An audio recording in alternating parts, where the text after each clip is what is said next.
Hari ini kita mendengar kabar menarik. Biaya haji 2026 resmi turun. Angkanya dipatok di 87,4 juta rupiah per jemaah reguler. Turun 2 juta rupiah dari tahun sebelumnya, yang mencapai 89,41 juta rupiah. Pertanyaannya, kenapa sekarang bisa turun? Dan kenapa dulu tidak? Kesepakatan ini diambil dalam rapat dengar pendapat antara Komisi 8 DPR dan Kementerian Haji dan Umroh. Rapatnya maraton, 1 hari 1 malam, di gedung DPR RI. Lalu keluar pernyataan, kualitas tetap dijaga.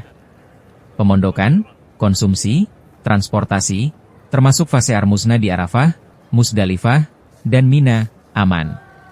Komisi 8 DPR RI dan Menteri Haji Umroh Republik Indonesia sepakat bahwa besaran rata-rata BPIH tahun 1447 Hijriah 2026 Masehi per jamaah reguler sebesar 87.409.365,45 rupiah.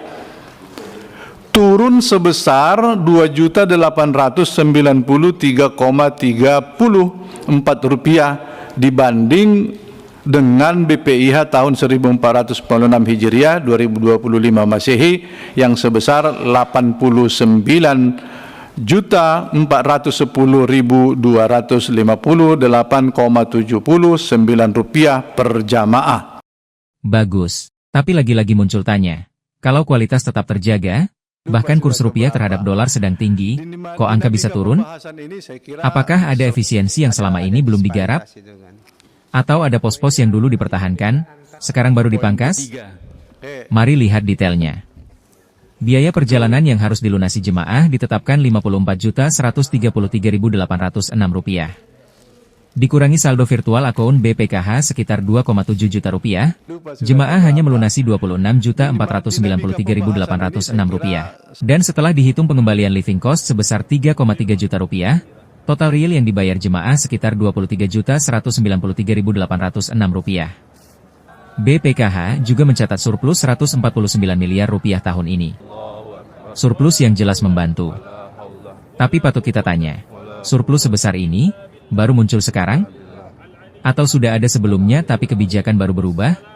Menteri Haji mengusulkan pembiayaan 88 juta, sekian. Setelah dibahas di panja Komisi 8, akhirnya menjadi 87 dari berbagai hal yang kita telusuri yang dapat lebih dimungkinkan untuk turun.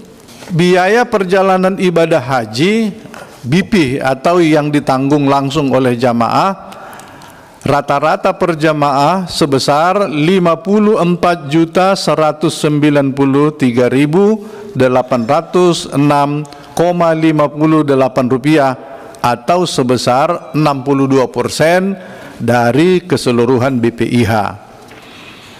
Dan dialokasikan untuk biaya penerbangan, sebagian biaya akomodasi Makkah, sebagian biaya akomodasi Madinah, dan biaya hidup living cost.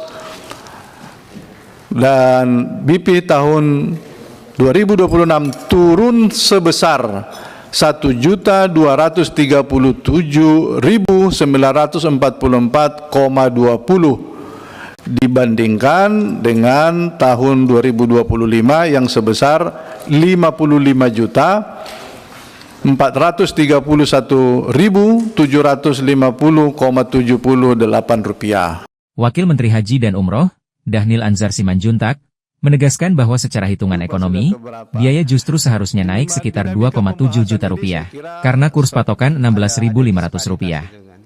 Tapi berkat efisiensi pos anggaran dan kerja panja Komisi 8, biaya malah berhasil ditekan. Dan ada satu kalimat kunci, keputusan ini adalah komitmen Presiden Prabowo untuk terus menurunkan biaya haji.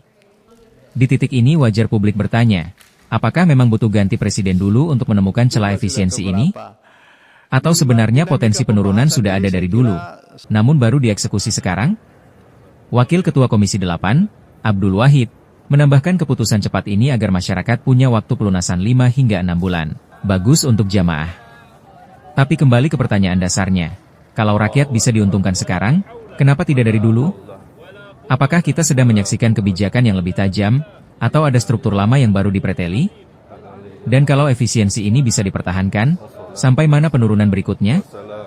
Publik berhak tahu, bukan hanya bahwa biaya haji turun, tapi kenapa baru turun sekarang.